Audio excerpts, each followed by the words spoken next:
July the 20th, 1969. A man takes a step no human being has ever taken, onto ground no human eye has ever seen up close. And he doesn't freeze.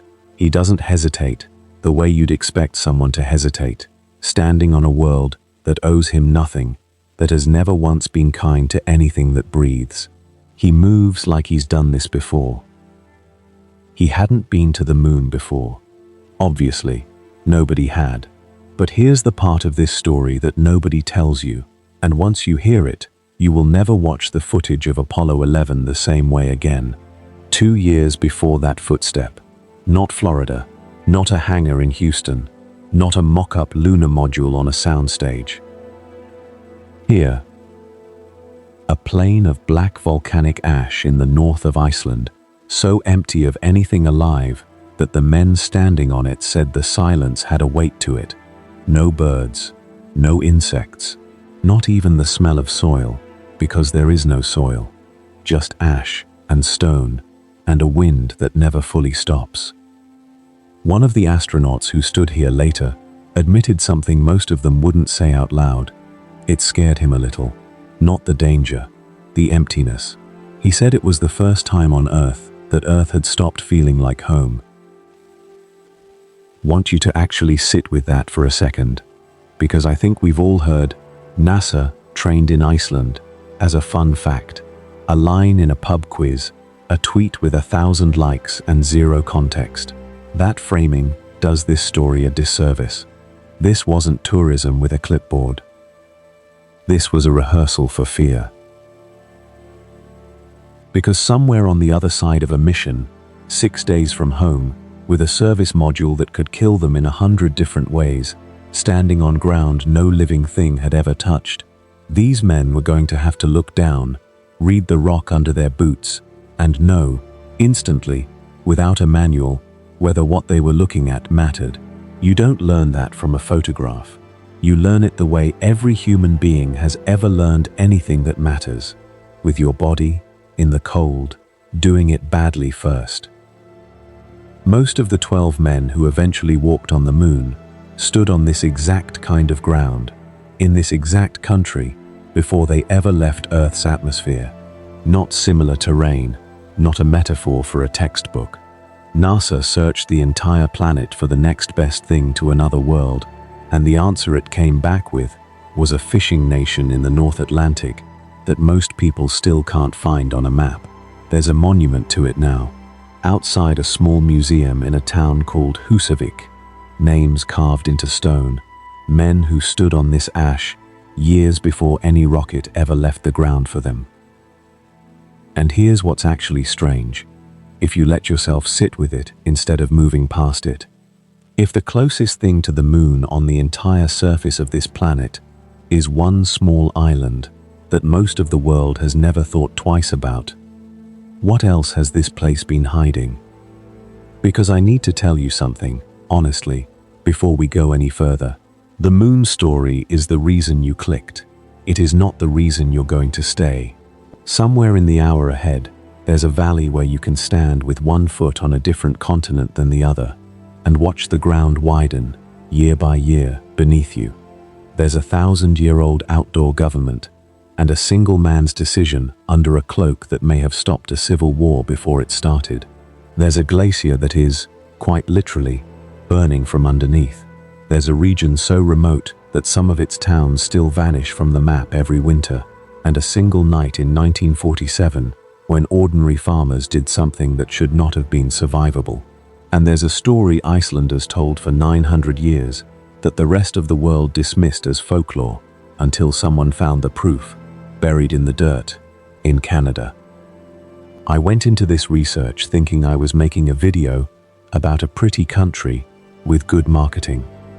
I came out the other side genuinely unsettled by how alive the ground under Iceland actually is.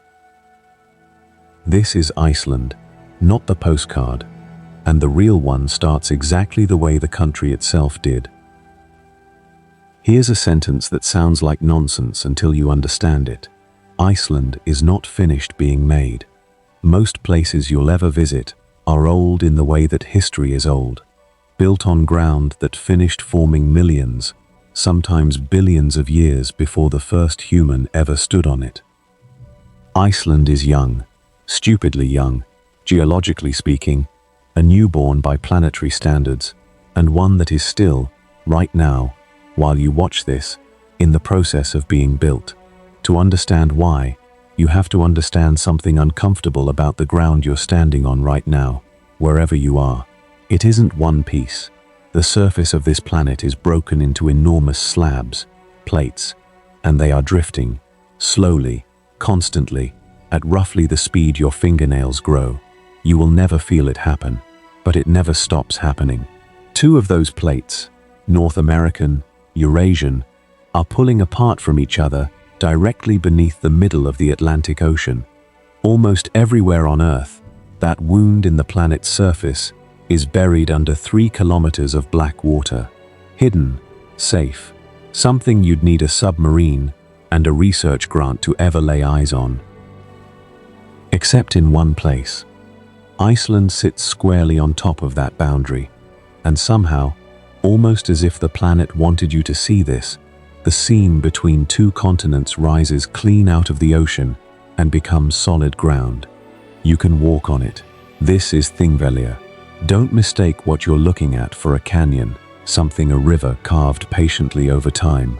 This is a wound, the visible edge of 2 continents tearing away from one another, a couple of centimeters wider every single year, slow enough that you'll never see it move, fast enough that in a few human lifetimes, the gap will be measurably different from what it is in this footage right now. Stand at the right spot, and your left foot rests on North America. Your right foot rests on Europe. Wait around for 50 million years, and there'll be an ocean apart. Let me actually put a number on that, because vague phrases like spreading apart lose all their punch the moment they stop being specific. Geologists measure the rate at somewhere around 2 centimeters a year. That's about the width of your thumb. Sounds small. Pathetically small, honestly. The kind of number you'd forget within a sentence. But here's the trick with geological numbers. They don't care how unimpressive they sound to a human being who lives, on average, 80 years. Over the roughly 10,000 years since the last ice age retreated from this valley, that pathetically small, annual creep has pulled the rift open by tens of meters. Not metaphorically, measurably.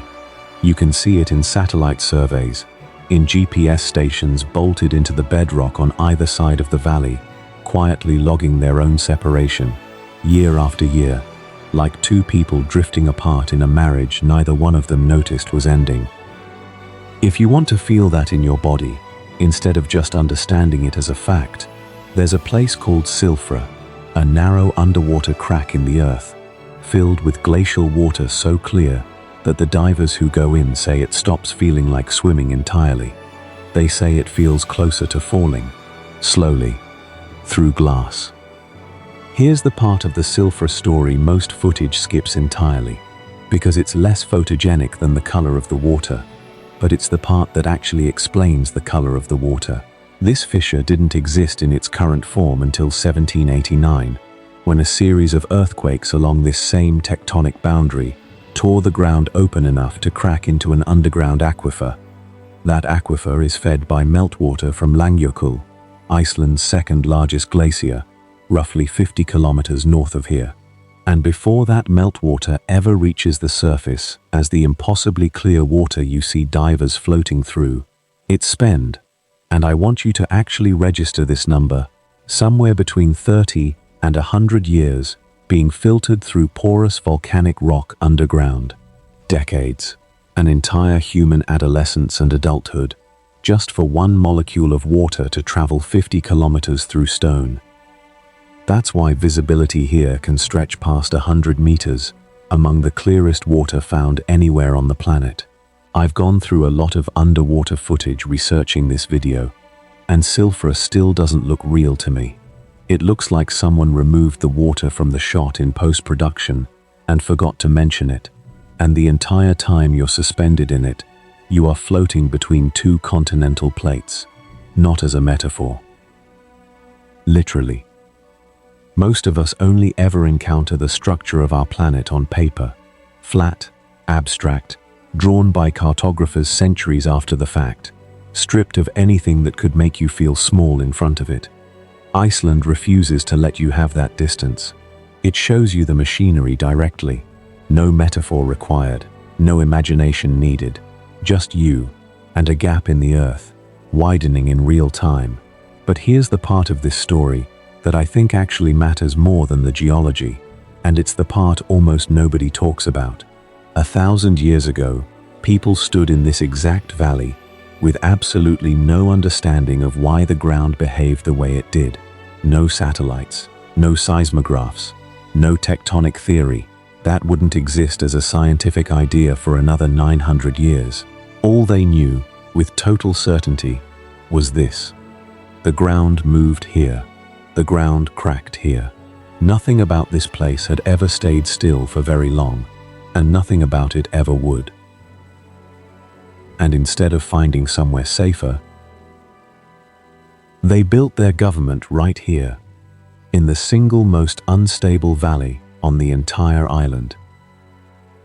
Think about that decision for a second, because I genuinely don't think I'd have made it.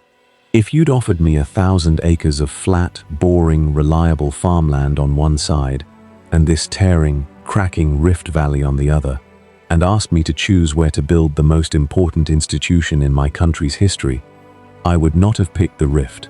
They did, on purpose. And what they built there would end up holding an entire nation together for 1,000 years. It starts with a single rock. In the year 930 AD, in this same valley, where two continents were quietly tearing themselves apart, Iceland did something that almost nobody else on Earth was doing at the time. It built a government with no king, no throne, no palace, no bloodline standing above everyone else by accident of birth. Instead, once a year, for 2 weeks, thousands of people crossed an entire island on horseback. Farmers, traders, families, chieftains, people who had walked away from everything they owned to be here, to gather in this open valley and govern themselves. Outdoors, under open sky, with no walls to hide the proceedings from anyone. They called it the Alþingi. It remains one of the oldest parliamentary gatherings still in existence anywhere on this planet. At its center stood a single rock, the Law Rock. And once a year, one person, the law speaker, stood on it and recited the entire body of Icelandic law, out loud, from memory, because most of it had never been written down at all. Sit with that for a second. An entire legal system, the rules an entire society had agreed to live and die by, held together by nothing but one human memory, and the discipline of a crowd that gathered every summer in the cold to listen. That's not a footnote in a history book. That is one of the boldest experiments in self-government our species has ever attempted, and it happened in a valley where the ground itself refused to promise anyone it would stay still. Think for a second about what this gathering actually looked like, because I don't think most people picture it correctly. This wasn't a quiet civic meeting in a heated room. It was, for 2 weeks every summer, effectively the largest temporary city in the entire country. Turf and stone shelters built fresh each year along the valley walls, families camping where their ancestors had camped, traders setting up to sell goods, marriages negotiated, disputes settled, and somewhere in the middle of all of it, the actual machinery of law, grinding forward in full view of anyone who cared to walk over and watch. There was no version of closed session. If the law were being made, you could stand there and watch it happen. And around the year 1000 AD, that whole fragile system was put to the hardest test it would ever face. Iceland was splitting apart again. Not the ground this time. The people. Christianity was sweeping across Europe like the ether, and it had reached Iceland's shores, but a huge portion of the population still held to the Old Norse gods. Odin, Thor, the same gods their grandparents had carried with them across an unforgiving ocean to settle this island in the first place. Two faiths, one small nation. Neither side is willing to bend. Historians who study this moment don't soften it. This is exactly the kind of fracture that has torn other nations apart into open, bloody civil war. It had happened elsewhere. There was no reason to assume Iceland would be the exception. So the Alþingi did something that, honestly, should not have worked. They handed the entire decision, the fate of the whole country, to one man. His name was Þorgeir. He was the law speaker. According to the Sagas, Þorgeir didn't argue his case. He didn't call a vote, didn't lobby the chieftains, and didn't try to build a coalition. He walked away from the entire gathering, alone, pulled his cloak over his head, and lay down on the bare ground. For a full day and a full night. Try to imagine what that actually felt like. Not the legend, the man. One person, with no advisors whispering in his ear, no way to take the decision back once it left his mouth, knowing that whatever he decided when he stood back up could either hold his entire country together or be the spark that historians, centuries later, would point to as the moment Iceland tore itself in half. Nobody knows exactly what happened under that cloak. We only know what happened when he finally came out from underneath it. He stood, he walked back to the law rock, and he announced his decision. Iceland would become a Christian nation. But, and this is the detail that should genuinely catch you off guard, he didn't ban the old religion. He didn't demand that anyone abandon their gods in private. Iceland would convert in public, in law, in the eyes of the rest of Europe, and everyone would be quietly permitted to believe whatever they actually believed, behind closed doors, for as long as they needed to. One man, one cloak, one day of silence, and a civil war that, by every reasonable expectation, should have happened, never did. That single decision tells you something that runs all the way through this island's history, right up to the present day. Iceland survives, again and again, by holding two opposing things at once, and refusing to let either one fully win.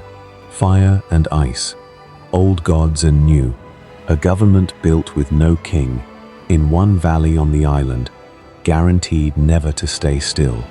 And that same instinct, the idea that the unseen, the unexplained, the uncomfortable thing you don't fully understand, deserves caution and respect rather than conquest, didn't disappear when Þorgeir stood back up.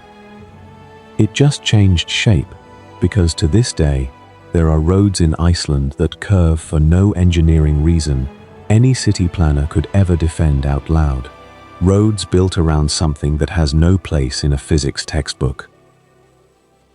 The Huldufólk, the hidden people. Here's a true story. You can check it yourself. It made international news.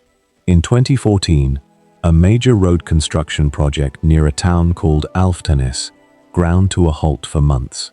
Not over money, not over politics, over a single rock. Locals said elves lived inside it. Now, you can laugh at that. A lot of people do, and I understand why. But before you decide this is a quaint folk superstition and move on, I want you to actually understand what's being protected here. Because I don't think it's really about elves at all. For over 1,000 years, Icelanders have told stories about the Huldufólk, hidden people, beings said to live inside rocks, inside hills, inside the lava fields that cover most of this country, invisible to most human eyes. But there, present, watching. Not monsters, not movie creatures with teeth and a backstory, something closer to neighbors you happen to be unable to see. And whether or not any individual Icelander today genuinely believes a specific rock houses a specific, named family of invisible people, and the surveys on this are genuinely split, decade after decade, the cultural instinct sitting underneath these stories is something most of the modern, industrialized world quietly lost a long time ago. The belief that the land is not empty, that a mountain might be more than just a mountain, and a rock, any rock, might be more than just a rock.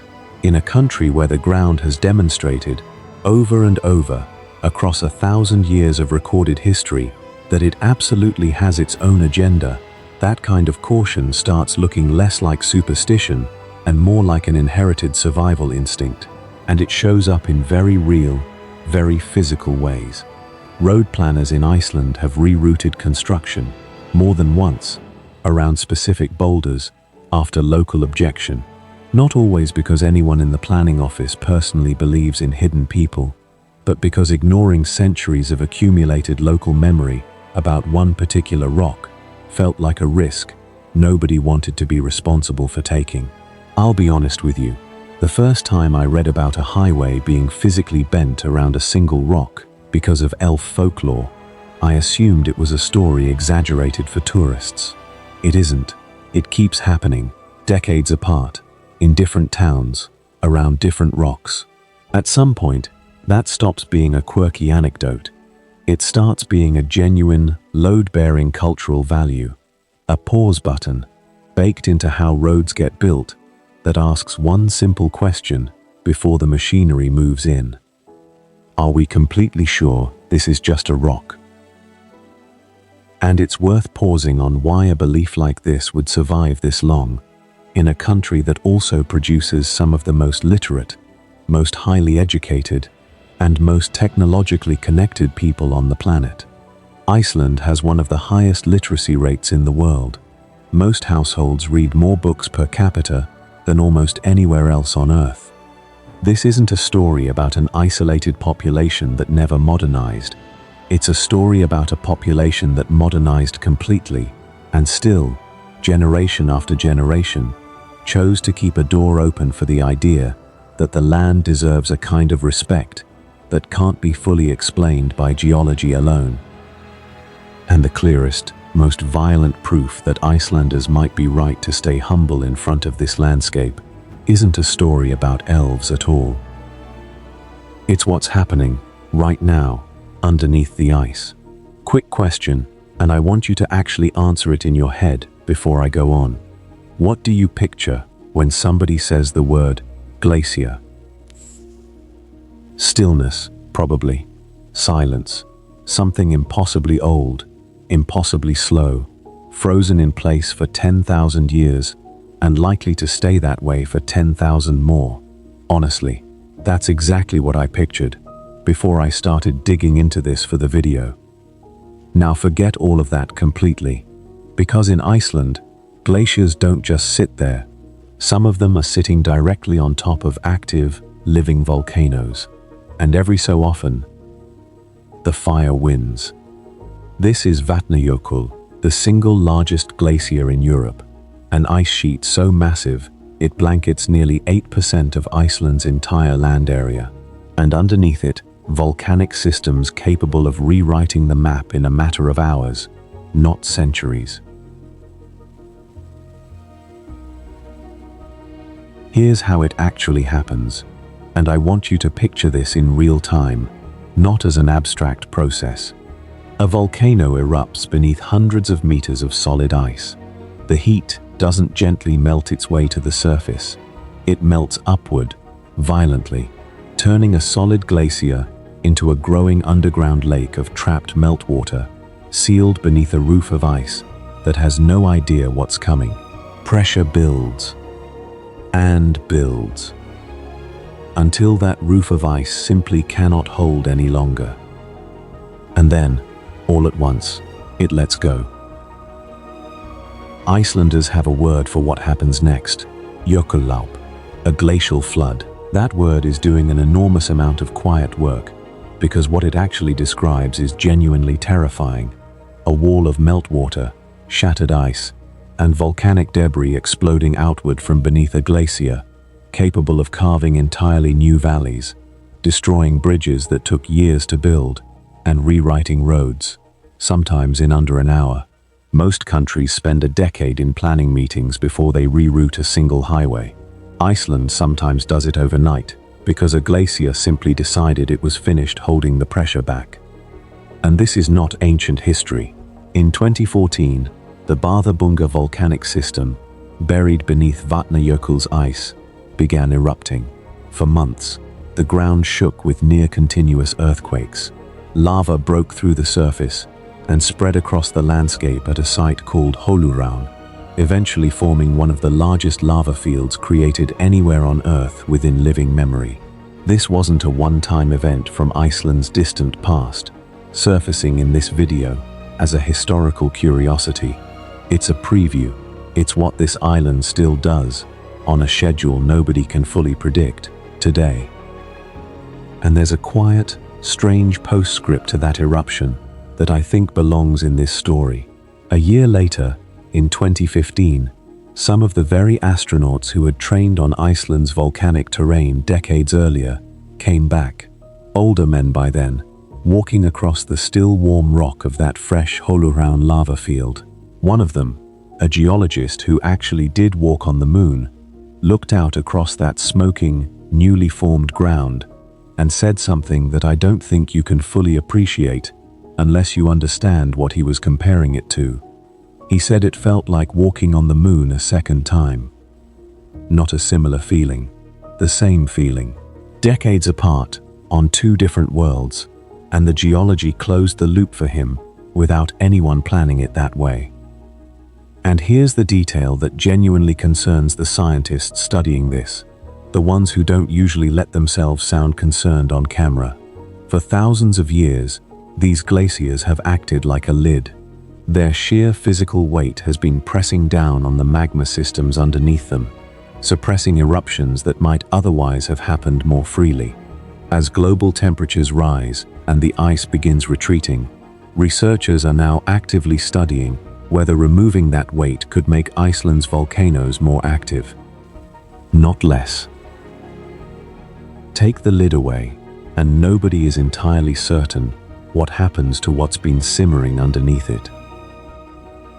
It's worth sitting with the scale of Vatnajökull itself for a second longer, because 8% of Iceland is the kind of statistic that slides past you unless you actually picture it. Imagine an ice sheet so large that an entire mountain range, an entire network of valleys, an entire hidden landscape of volcanic craters lies completely buried beneath it. Features that scientists know exist only because of ice-penetrating radar, because no human eye has ever actually seen the ground they're standing several hundred meters above. There are mountains in Iceland that nobody alive has ever looked at directly. Fire and ice were never really opposites on this island. I think that's the mistake most people make when they picture Iceland for the first time. They were always partners, and the entire country only survives, only continues to exist in its current form, because the tension between them holds. But that same instability, the same unpredictable, occasionally lethal landscape that can rewrite a coastline overnight, is exactly what shaped the people who chose to keep living here anyway. And to really understand them, you have to leave the parts of Iceland that show up in every other travel video.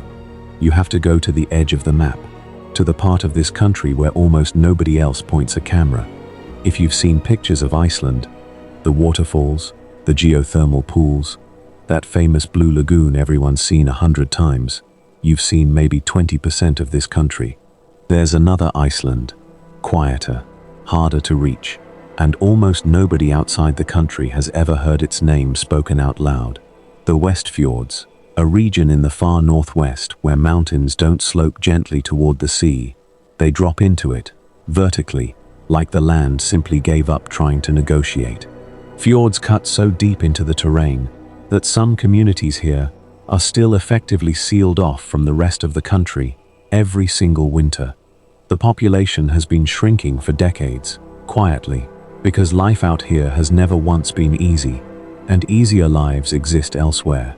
At the very tip of this region sits Hornstrandir, a wilderness reserve with no permanent residents at all, no roads, no power lines, no towns, just cliffs, ocean, and a silence so complete that visitors who go there describe it as disorienting. Some say it takes a full day before their ears stop straining for a sound that simply isn't coming. This is what nearly all of Iceland looked like before anyone arrived, and the people who chose to stay in places like this, generation after generation, didn't survive by beating the landscape into submission. They survived by learning to read it better than anyone else alive. Before I tell you the story I really want to tell you here, I want you to understand one tradition that existed in this region for centuries, because it explains everything that comes after. The cliffs of the Westfjords, and there's one in particular, called Látrabjarg, that runs for 14 kilometers and drops as much as 440 meters straight into the Atlantic, were, for generations, a food source. Farmers would lower themselves down those sheer rock faces on ropes, by hand, to harvest seabird eggs from nests wedged into ledges no animal without wings should have been able to reach. They called the skill bjargarmenska, cliffcraft, more or less. It demanded knowing exactly which handhold would take your weight, exactly which ledge would crumble, in wind that could end your life in a single careless gust. This wasn't a stunt. It was groceries.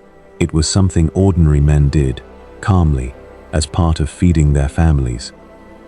There's a story from 1947 that shows you exactly what that generation's deep skill was actually for, when the moment finally came that it mattered more than it ever had before. In December of that year, in the dead of a brutal Icelandic winter, a British fishing trawler called the Dune ran aground in fog and heavy seas near those same Látrabjarg cliffs, pinned against frozen rock at the base of a sheer wall hundreds of meters high, her crew trapped at the foot of the cliff with the sea behind them and an impossible wall of rock and ice in front. To anyone unfamiliar with this particular stretch of coastline, the situation looked unsurvivable. A death sentence, just waiting for the weather to finish the job. But the local farmers and fishermen who lived nearby had spent their entire lives reading exactly this kind of terrain. The same skill, the same ropes, the same cliffs they'd used for generations to harvest eggs, now turned towards something far more urgent. They knew, specifically, which sections of that frozen cliff face could hold a rope under load, and which would simply crumble. They knew how the wind behaved in that exact gap in the rock, at that exact time of year, in a way no instrument back then could have measured for them. So they climbed down, by rope, in a storm, onto ice-covered rock that could have killed them as easily as it was threatening to kill the men below. There were 15 men aboard that trawler. 12 of them came home. I want you to actually sit with that for a second. These weren't trained rescue professionals with modern equipment and a support helicopter circling overhead. They were local farmers and fishermen who made a decision, in the middle of a storm, that strangers' lives from another country mattered more than the very real chance that they themselves would not make it back up that cliff. Not because the landscape had become any safer in that moment, because generations of living beside it had taught them, with total precision, exactly where its limits actually were. There's a strange footnote to this story that almost sounds invented, except it's documented. The following year, a film crew arrived to make a reenactment of the rescue, bringing back many of the actual rescuers to recreate, for cameras, what they had done in real life. While they were filming that recreation, word came in that another trawler, a different ship entirely, called the Sagas, had run aground nearby, in genuinely terrible weather, that same week. The same men who'd been reenacting a rescue for a documentary dropped the production, climbed back into the real cliffs, and pulled off a second real rescue, while the cameras happened to still be rolling. The footage of that second, unplanned, completely real rescue became part of the finished film. There's a small museum near those cliffs today, where you can still watch it. That kind of knowledge doesn't come from a textbook, and it doesn't transfer easily to anyone who hasn't lived it. It comes from a grandmother telling you, specifically, which gully floods first the moment the spring thaw starts. It comes from knowing that one particular ridge, changes the wind in a way no weather forecast fully captures. It is knowledge that lives in a place, passed mouth to mouth, parent to child, and it's part of why so many small Westfjords communities have fought so hard against simply disappearing, even as the rest of Iceland's population keeps concentrating year after year around Reykjavik. Some of these towns now have populations you could comfortably fit inside a single school gymnasium. Winter can still cut their roads off for days at a time, and yet people stay, not purely out of stubbornness, though there's plenty of that too, but because leaving means a particular, very old relationship with this exact landscape disappears the moment they go. That's the real story of the Westfjords, and honestly, I think it's the real story of Iceland as a whole. This was never a place where human beings dominated nature. It is a place where human beings learned, slowly and at real cost, to negotiate with something far more powerful than themselves, and where that negotiation never fully ends, not even now. And that same hard-won relationship with the unknown is what eventually pushed Icelanders to look past their own horizon entirely and to write down stories that the rest of the world would spend 900 years quietly dismissing as myth. Until someone, far from here, dug in exactly the right spot in Canada and proved they weren't. For centuries, Iceland's most valuable export wasn't fish or wool or sulfur or anything you could load onto a ship. It was stories, the Icelandic sagas, sprawling, detailed tales of explorers, blood feuds, kings, betrayals, and ocean voyages into water nobody else had charted, passed down by voice, generation after generation, long before a single word of them was ever written on a page. And for just as many centuries, historians outside Iceland treated these sagas the way you'd treat any other piece of old folklore. Entertaining, possibly rooted in some kernel of truth, but not actual history, not proof of anything. If you'd asked a historian 50 years ago whether any of it was literally true, they'd have politely told you to enjoy the stories and move on. One particular saga made an enormous, specific claim.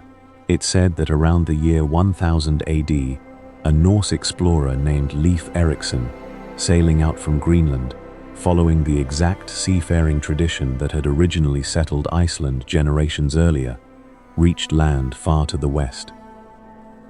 A new continent, centuries before Columbus was even born. For nearly 1,000 years, that claim was treated as exactly what it sounded like, a good story, the kind every culture has about ancestors who went further than anyone believed possible.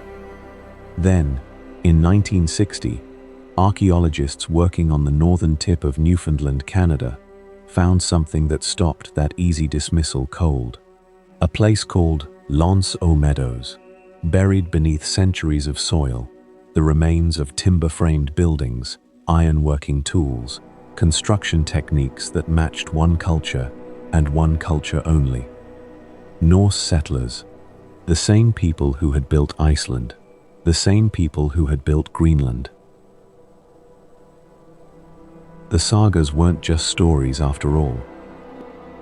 They were memories encoded into narrative, into rhythm, into something repeatable enough to survive being spoken aloud for 30 straight generations, until the physical evidence in the ground finally caught up and confirmed what the words had been saying the entire time. Vikings reached North America roughly 500 years before Columbus ever set sail, and the only reason we know the approximate when and the approximate how is because a society without widespread written language had figured out something remarkable: how to preserve precise, falsifiable history by making it memorable enough to survive 1,000 years of being passed, mouth to mouth, around a fire.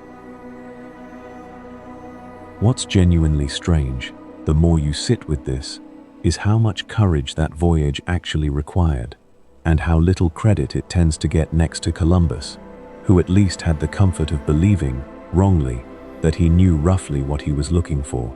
The Norse sailors who eventually reached Newfoundland were working their way along a chain of discoveries that had started generations earlier, when the first settlers crossed open Atlantic water to reach Iceland itself, with absolutely no certainty that land existed on the other side at all. Iceland wasn't just a destination in this story. It was the first link in a chain of increasingly improbable ocean crossings that eventually, almost by accumulated momentum, landed Europeans on a continent nobody back home even knew was there to find. I think that should genuinely change how you sit with every other Icelandic story in this video. The Cloak, the hidden people inside the rocks. The decision was made on top of a single stone in a valley where the ground itself wouldn't stay still. I'm not telling you all of it happened exactly the way the sagas describe it. I have no way of proving that, and neither does anyone else. But dismiss all of it outright as just legend, and you'd have been wrong about the Vikings reaching America too. Confidently wrong, for 900 years, until someone finally looked in the right place. There's one more extreme this island lives inside of, and it might be the most disorienting one yet, because unlike volcanoes, unlike glaciers, you don't need to travel anywhere remote at all to feel it. It happens directly over your head, no matter where on the island you're standing. Sometimes, in Iceland, the sun refuses to set. And 6 months later, it nearly refuses to rise. Here's something that sounds like an exaggeration until you've actually lived through it. For several weeks in the middle of an Icelandic summer, the sun never fully sets at all. Around the summer solstice, in Reykjavik, the sun drifts down toward the horizon late at night, almost touches it, and then simply climbs back up again, without ever fully disappearing. Locals call it the midnight sun, and if you've never experienced it yourself, your body genuinely does not know what to do with the information it's receiving. People go hiking at midnight, because why wouldn't they? Children play outside at hours that would be unthinkable anywhere else on Earth. The entire rhythm of a day stretches, warps, and stops, meaning what you've always assumed it means. One of the Apollo astronauts who trained on Iceland's volcanic plateau in the summer of 1967 described the experience almost exactly like this, recalling a strange, misty, almost surreal landscape where, because of the season, it genuinely felt like the sun never set at all. In the depths of an Icelandic winter, that same sun barely clears the horizon for more than 4 or 5 hours a day. In the very deepest part of the season, some days amount to little more than a dim, grey twilight before the dark folds back in. That isn't a minor seasonal inconvenience you adjust to and forget about.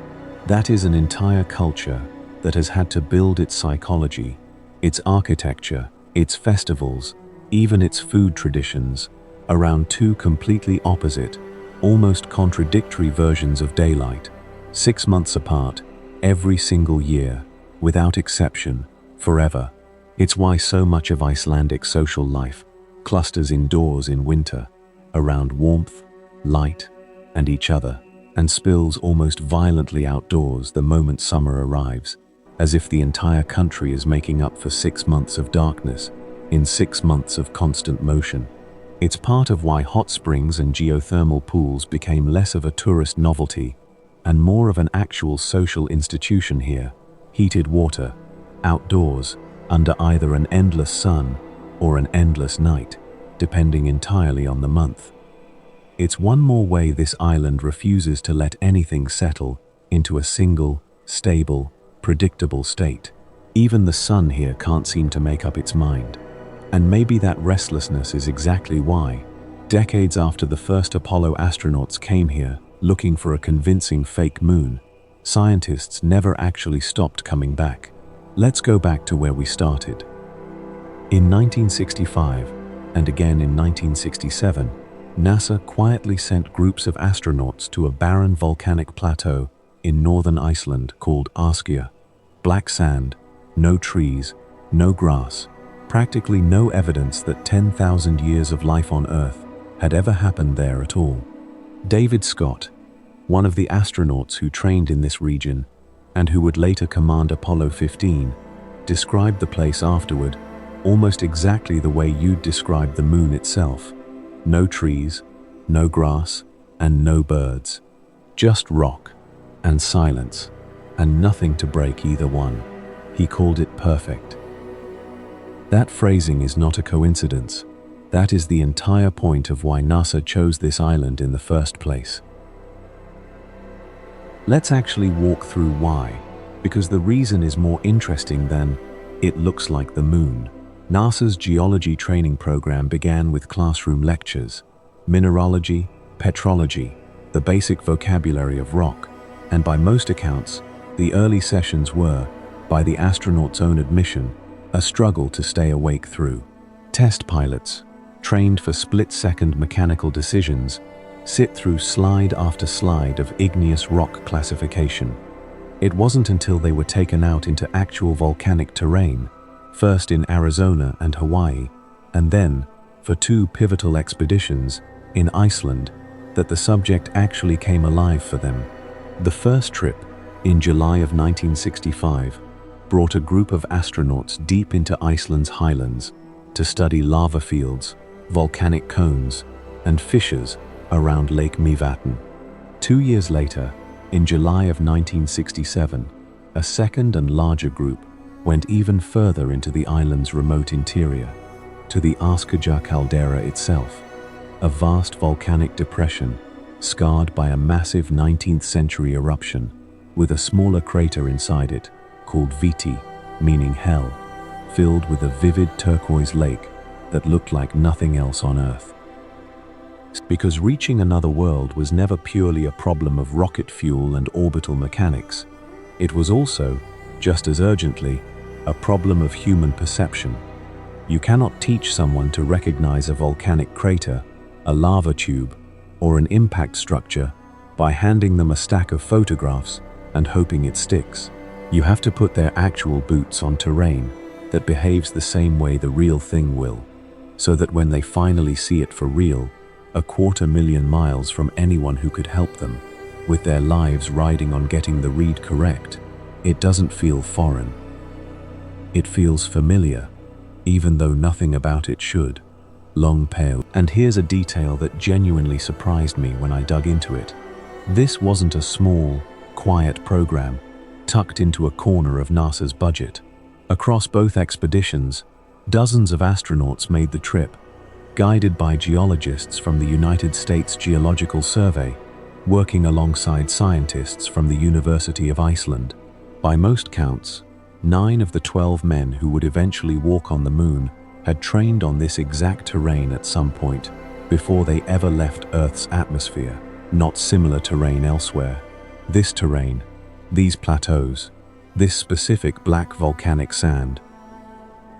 Iceland was the closest dress rehearsal for an alien world that this entire planet had to offer. And here's the detail that should genuinely give you chills, because it means this story didn't end when Apollo did. Decades later, scientists planning crewed missions toward Mars came back to this exact same island, because Mars, like the moon, is cold, dry, and built from volcanic rock, and Iceland remains one of the only places on the entire surface of this planet where you can study terrain like that without ever leaving Earth's atmosphere. And the story doesn't stop at Mars either.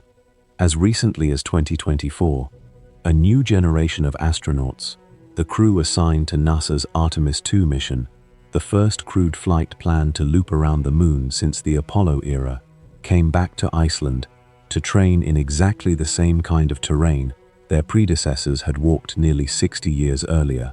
The tools have changed, the mission profile has changed, the basic problem hasn't. Basalt looks like basalt, breccia looks like breccia, whether the camera describing it is 60 years old or brand new, and whether the astronaut wearing the suit is heading toward the Sea of Tranquility or trying to understand it well enough to go back. One of the geology training leads on that mission said something simple that stuck with me since I read it. Iceland has lunar-like planetary processes, in this case volcanism, and the scale of features astronauts will be exploring on the moon. There's something almost too perfectly composed about that, the kind of symmetry you'd reject if you found it in a screenplay. An island formed by the most violent forces this planet has, the same forces tearing two continents apart in that rift valley earlier in this video, became the place where humanity rehearsed the act of leaving Earth completely. Not once, not twice. 3 separate generations of astronauts, decades apart, for 3 different missions to 2 different worlds. Built by destruction, used, again and again, to prepare for departure. That's the whole identity of this place, condensed down into one repeating fact. So here's what I actually think the lesson is. And it's not really about Iceland at all, not by the end. It's about us.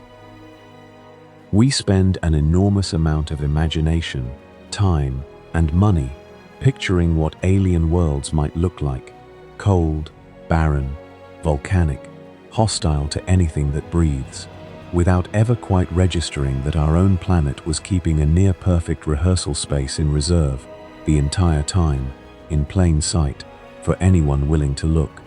Iceland isn't strange because it happens to resemble somewhere else.